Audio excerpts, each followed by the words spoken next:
Captain Arbuthnot, I beg your pardon, but could you answer a few questions for me? I'm grateful you found my ticket, Poirot, but now is not convenient. I certainly didn't expect such a resistance.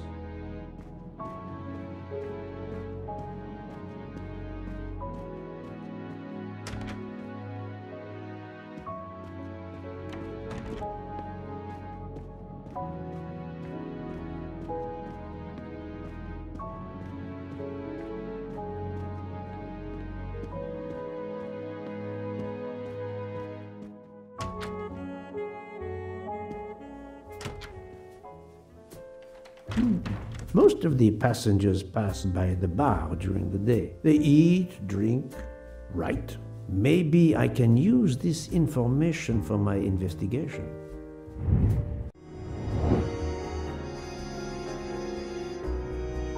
Good. Yes, it could work. He appears to be an observant young man and serves the passengers regularly.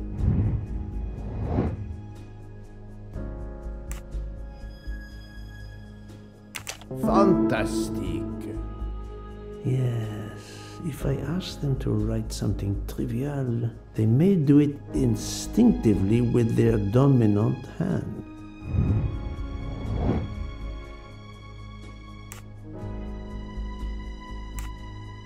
Right. Yes, I will remember which people use their right or left hand. That was easy. Mademoiselle Debenham, I have a few questions for you. Of course. Let's start with your movements last night. There's little to tell. I went to bed and slept. Did you know the man who was killed? I saw him for the first time during lunch yesterday. Did you notice anything about him? Well, if I believed in auras, I might say he seemed dark. Would you mind writing your address on this paper for me? Not at all. That's it. Mademoiselle Debenham is right-handed. Do you recall what time Mademoiselle Olsen went to get some aspirin from Madame Hubbard? I remember glancing at the clock. She left our room just after 10:30 p.m. Was she away for a long time? About 5 minutes. That confirms what Madame Hubbard told me. Do you smoke by any chance? No, I never have. Do you own a scarlet nightgown? No, it isn't mine. Whose then? I don't know. What do you mean? You do not say, I have no such thing. You say, it isn't mine, meaning that you know who it belongs to, am I correct? Oh, I see. No. I woke up this morning about 5 a.m. with the feeling that the train had been standing still for a long time. I opened the door, and I saw someone in a scarlet kimono some way down the corridor. Her back was turned. It was impossible to see who it was. I understand. Thank you for your assistance, mademoiselle. Mademoiselle, I am sorry to disturb you, but I need to ask you a few questions. Are you the investigator? I am. We are lucky you are on the train. What do you want to know? I hear, mademoiselle, that you were the last person to see the murdered man alive. I do not know. It may be so. I opened the door of his compartment by mistake. I was much ashamed. It was a most awkward mistake. You actually saw him? Yeah, he was reading a book. And what did you do after that, mademoiselle? I went in to the American lady, Mrs. Hubbard. I asked her for some aspirin, and she gave it to me. I usually carry extra aspirin for the refugees, but I gave mine to a camp in Turkey. They needed it more than me.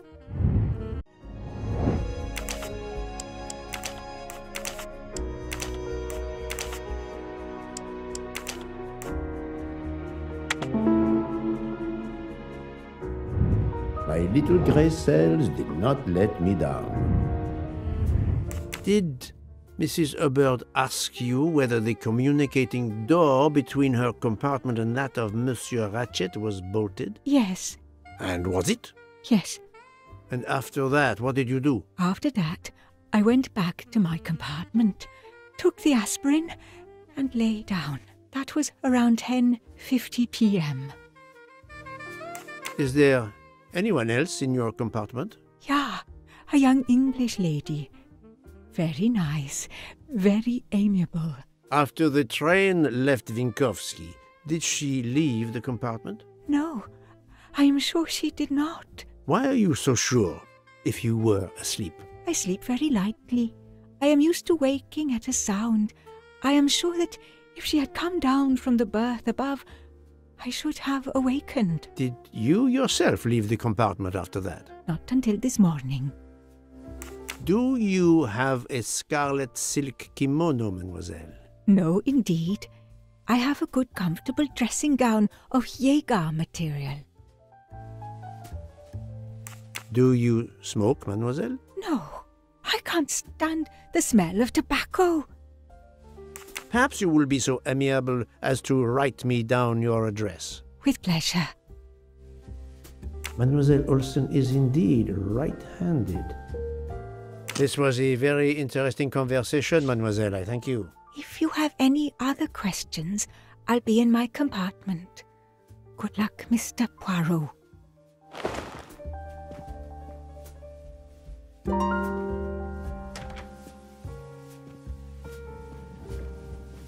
I'll keep an eye on them instead. I'll observe her instead. Monsieur Fauchet, may I disturb you for a moment? Of course. How can I help? It is, of course, about the murder of Monsieur Ratchet. Can you tell me your movements last night? I understand. Yesterday evening, I took a break at Vinkovsky station with Hotaru. We then went to our quarters in the staff accommodations, a section of the luggage car. Freya was there, reading, and I went to bed right after. Freya is there now, I think, and Hotaru is in the kitchen. They can verify my story. What time was this? 11:30 p.m. or a bit after. The snow is beginning to fall heavily. I see. Thank you. Can you write your address on this paper, please? You want to pay me a visit? Who knows, Monsieur Fauchet? He is right-handed, there can be no doubt. Are you a smoker? I'm trying to quit, but yes. I'm now down to just 1 pack of cigarettes a week. If you're looking for a heavy smoker, you should talk to Hotaru. Thank you, Monsieur Fauchet. I'll come back to you if I have more questions.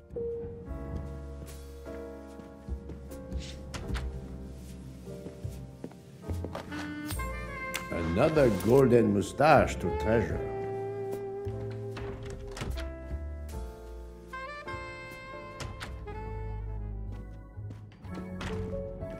So, Poirot, I hope you are progressing in your investigation. I have not finished yet, but it is progressing, yes. I still have many questions that must be answered. I will report to you as soon as I can. Another delightful trophy for my collection.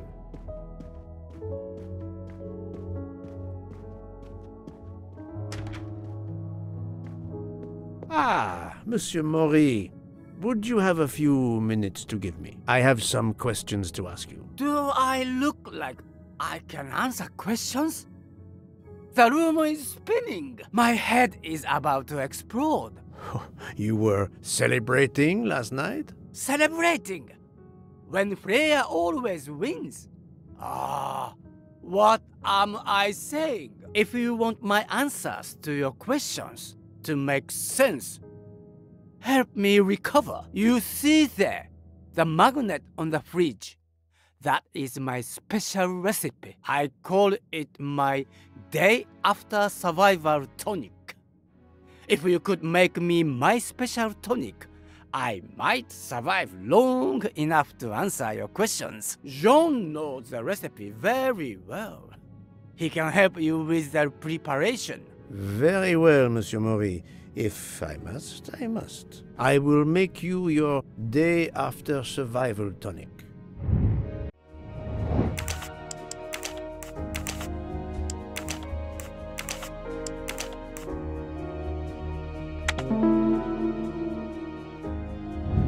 I'm right again. That happens.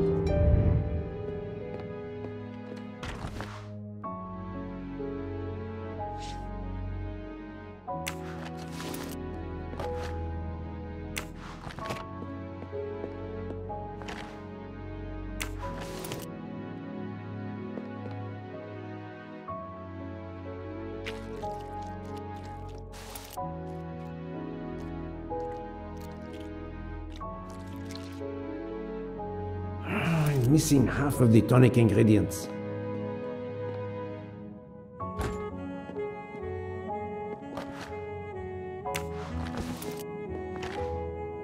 I have all the ingredients for Monsieur Maurice's tonic. I have to go and see Monsieur Fauchet so he can prepare it for me.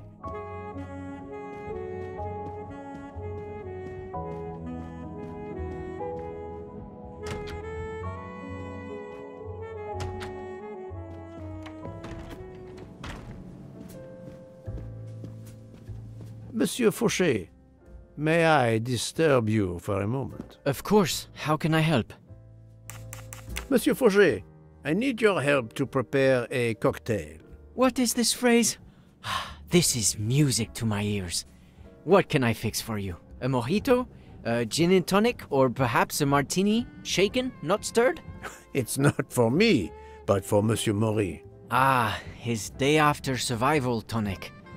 Unfortunately, I know it well. Here is everything that was listed on the magnet.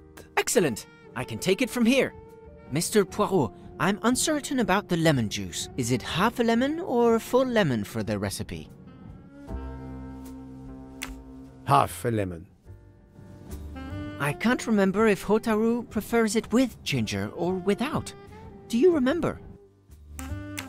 I can assure you that he will want the ginger.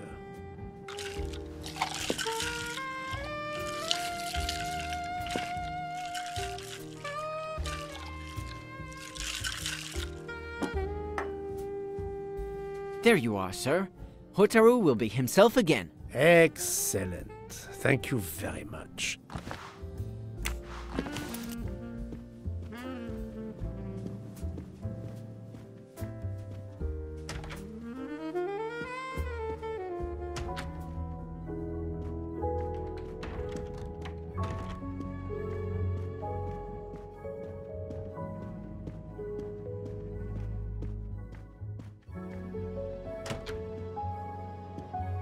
Here you go, Mr. Mori.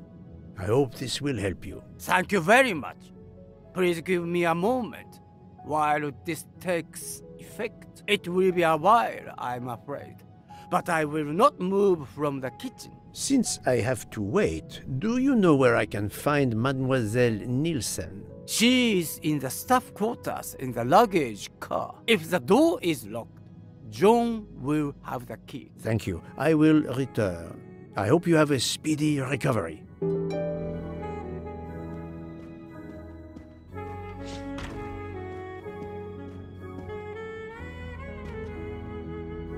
Monsieur Mori told me that you are the one who has the key to open the luggage car door.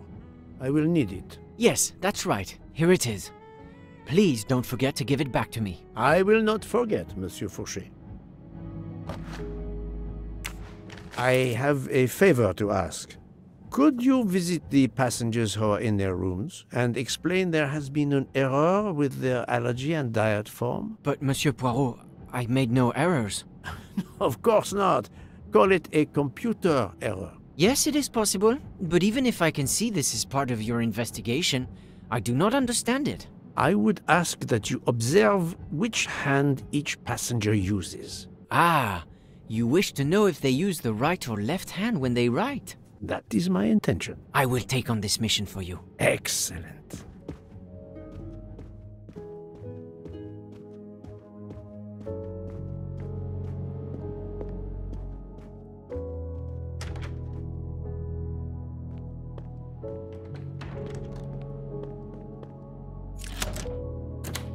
That's it.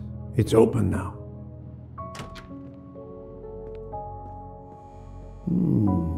Empty rum bottle, a deck of cards. I suspect they were reading diamonds and spades instead of books.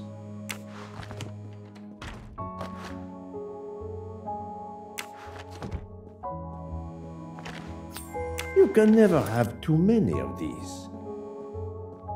Hello, Mademoiselle Nielsen. May I ask you a few questions? I don't have a minute. My career is ruined, and it's not my fault. But how did this terrible thing come to pass? My supplies, passenger luggage, our living space. There is so little room. I gave the cargo handlers in Istanbul strict instructions how to stack my crates containing the ingredients I need for my desserts, so as one box is used up, it can be discarded. And these fools of cargo handlers did not follow your instructions? Ignored completely. I have 4 crates that must be moved from there to here to correct the order they are stacked. But placing the wrong crate on top of a smaller crate will crush it, its contents, and my career. Calm yourself, mademoiselle.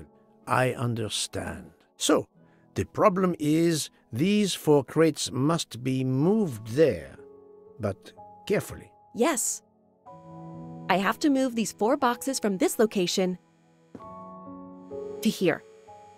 But there is not much space to move the boxes, and I have to be careful never to put a bigger box on top of a smaller one, or the smaller crate will be destroyed. The problem is clear. I shall assist you.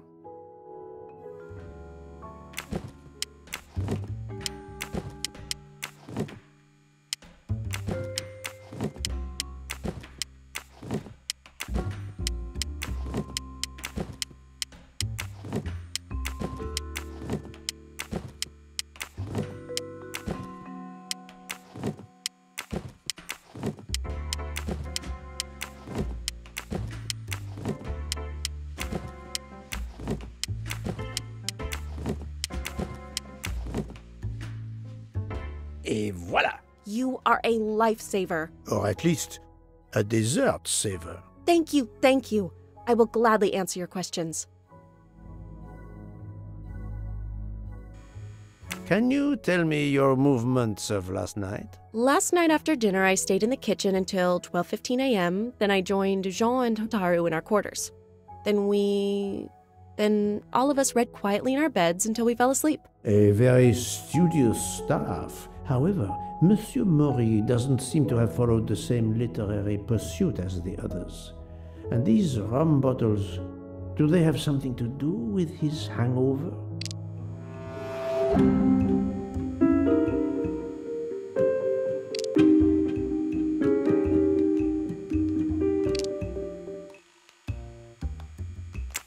I rather think that you didn't just read last night. What makes you say that? I spoke to Monsieur Maury. He seemed to be quite hungover. He even asked me to make him his day after tonic. He blurted out, "Freya always wins." Wins what? Looking around, it is clear you were gambling and drinking most of the night. You don't understand. It's late when we're off duty, but we need to unwind. And now there's been a murder? Yes, I admit it. We went overboard last night. But please don't tell Mr. Book. It's against regulations. We could all be fired. Mademoiselle, I realize your difficult jobs have been made more difficult. But as you say, there has been a murder. I must have the truth. Of course. I'm so sorry. It's not such a crime. I'll leave it there and check in with Monsieur Fauché. Would you mind writing your address on this paper? I'm asking everyone on the train for addresses, in case I need to contact them once they leave the train in Paris. I understand. Yes, that's it. Mademoiselle Nielsen is right-handed. Do you smoke? No, I never have. Thank you. Thank you for your answers, Miss Nielsen. You're welcome.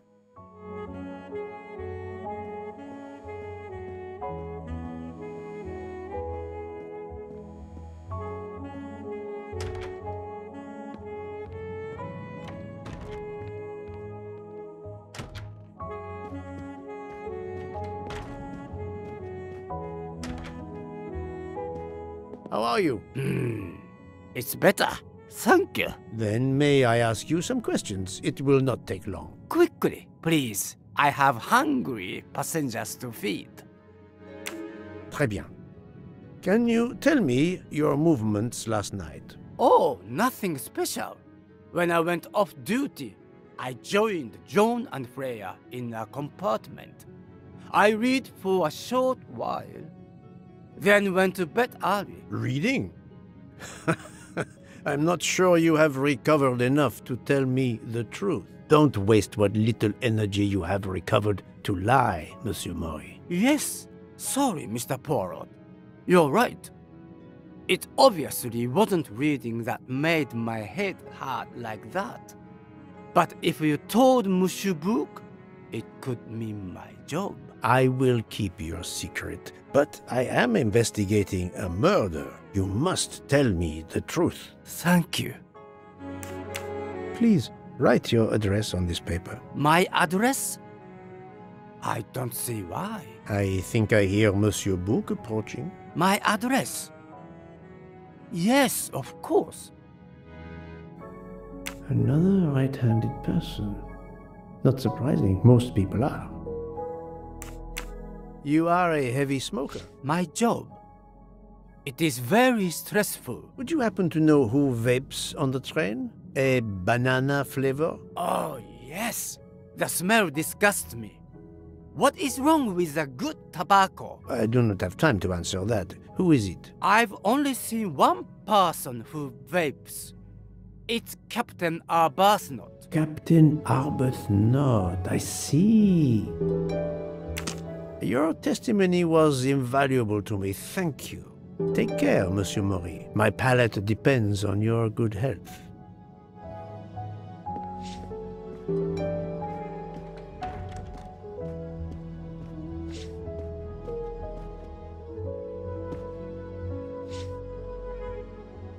Here is your key. Thank you very much. My pleasure. About the little favor I asked of you. Aha, but of course. I was able to get new allergy forms from guests who were in their compartments. Monsieur McQueen, Monsieur Masterman, Count and Countess Andreni, they are all right-handed. I also asked Princess Dragomirov, but she had her assistant, Madame Schmidt, sign for her. She is right-handed as well. You have exceeded my expectations. Well done. Thank you, Monsieur Fauché. I'll come back to you if I have more questions.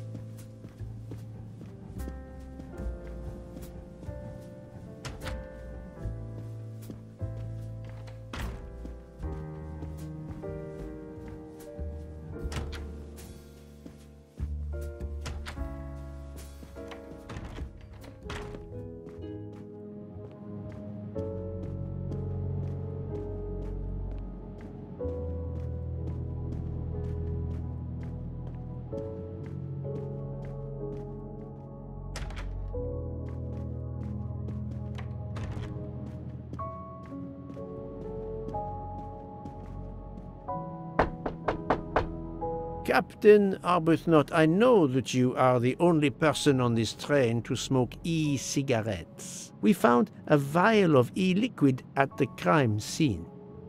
Will you talk to me about this, or should I pass on what I've learned to the police?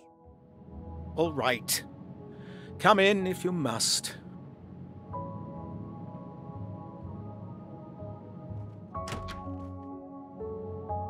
I have just a few questions for you. Very well. Let's hear them. The young English lady, Mademoiselle Debenham, was at the Tocatlian Hotel. Perhaps you met her there? We exchanged a few words. Fellow Brits abroad, that sort of thing. What can you tell me about Mademoiselle Debenham? Nothing whatsoever. We barely spoke. The director of the Orient Express, Monsieur Book, thinks the assassin is a woman. And that is enough to accuse her? She had nothing to do with this murder. How can you be so certain? The idea is absurd. Ratchet was a perfect stranger to her. She'd never seen him before. Ah, did she tell you so? Well, yes, maybe she did. She may have commented once upon his somewhat unpleasant appearance. If a woman is concerned, as you seem to think, to my mind, without any evidence, I can assure you that Miss Debenham could not possibly be implicated. It is clear that the captain is defending Miss Debenham, a woman he supposedly doesn't know very well. What were you doing last night around 1:15? 1:15? I believe I was still talking to that young American fellow, Mr. McQueen, the secretary of the man who was killed. We were in his compartment. He was a friend or acquaintance of yours? No, I never saw him before this journey. We'd hit it off at dinner, and the conversation continued into the early hours. Until what time was that? Until 1:45 or so. Then I retired to my room and went to sleep. There is nothing you can recall last night that in any way struck you as suspicious? It's nothing. A mere detail. Allow me to be the judge. Well, before returning to my room, I went to the lounge car to get a glass of water. When I was passing through the first-class corridor, I noticed that the door, which is just after your room, 201, was not quite closed, and the person who was inside peered out in a furtive sort of way. Then he closed the door quickly. I know there's nothing in that, but it was the furtive way it was done that caught my attention. Struck me as a bit odd. I understand. Thank you for letting me know. Could you write down your address here, please? My address? If you insist. This man is right-handed.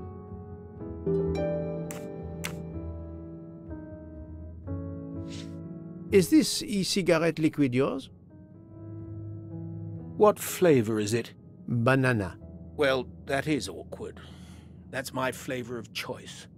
But I have no idea what it was doing there, whatever. Can you explain how it ended up there? I have no idea. I never entered the man's room, Poirot. That's the truth. Thank you, Captain. You're welcome.